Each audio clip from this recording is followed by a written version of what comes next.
राधे राधे। आप सभी को संकष्टी चतुर्थी की हार्दिक शुभकामनाएं। आज इस वीडियो में हम जानेंगे कि पीरियड्स में संकष्टी चतुर्थी का व्रत कैसे रखें, चंद्रमा को अर्घ्य कैसे दें। घर में पूजा हो, कोई बड़ा व्रत हो, सावन, नवरात्र, एकादशी, चतुर्थी, चतुर्दशी जैसे खास दिन, महिलाओं के मन में एक सवाल अक्सर उठता है, अगर पीरियड्स आ जाए तो क्या व्रत रखा जा सकता है। कई घरों में इसे लेकर अलग अलग मान्यताएं हैं।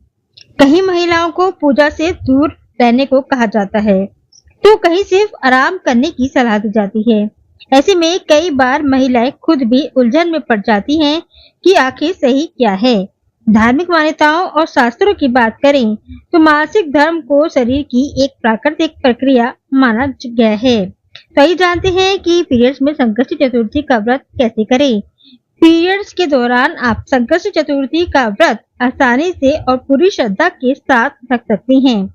हिंदू धर्म में मासिक उपवास और मानसिक स्मरण में शारीरिक अशुद्धता बाधक नहीं बनती है, तो आप व्रत आसानी से कर सकती हैं। आप व्रत का पालन निम्न तरीकों से कर सकती हैं। नंबर 1, व्रत और उपवास। आप व्रत के नियमों का पालन पहले की तरह ही करें। पीरियड्स के समय व्रत रखने वाली महिलाओं को अपनी सेहत का भी ध्यान रखना चाहिए। कई बार लंबे समय तक भूखा रहने से कमजोरी, थकान या चक्कर जैसी समस्याएं हो सकती हैं। इसलिए जरूरत के हिसाब से फलाहार और पानी लेते रहना जरूरी है और निर्जल उपवास रखने से बचें।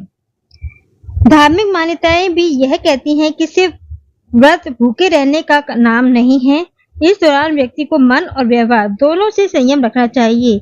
किसी की बुराई करना, अपशब्द बोलना या झगड़ा करना व्रत के नियमों के खिलाफ माना जाता है। नंबर 2, मंत्र और जाप। पूजा पाठ में मूर्ति या तस्वीर को स्पर्श न करें, न ही कोई किताब छुएं। आप मानसिक रूप से भगवान गणेश जी का ध्यान करें और मन ही मन ओम गण गणपते नमः मंत्र या श्री गणेशाय नमः मंत्र का जाप करें, या जो भी मंत्र आपको याद हो उसका आप जाप कर सकते हैं। अगला नंबर आता है व्रत कथा। आप किसी अन्य व्यक्ति या परिवार के सदस्य से व्रत कथा सुन सकती हैं, क्योंकि आपको व्रत कथा को छूना नहीं है, या फिर आप मोबाइल पर, इंटरनेट पर भी कथा सुन सकती हैं। अगला नंबर आता है पूजा और प्रसाद। घर का मंदिर साफ करना हो, दीपक जलाना हो या प्रसाद बनाना हो, तो यह काम परिवार के अन्य सदस्य से आप करवा सकती हैं।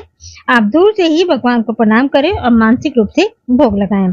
अब बात करते हैं चंद्रमा को अर्घ देने की।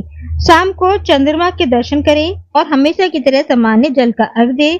अर्घ देते समय भी आप मानसिक रूप से गणेश जी से प्रार्थना कर सकती हैं, तो आप चंद्रमा को अर्घ आसानी से दे सकती हैं। तो ये थी जानकारी कि संकष्टी चतुर्थी का व्रत पीरियड्स में कैसे करें, चंद्रमा को अर्घ कैसे दें। आशा करती हूँ आपकी सारी उलझनें दूर हो गई होंगी। जय श्री राधे, जय श्री गणेश।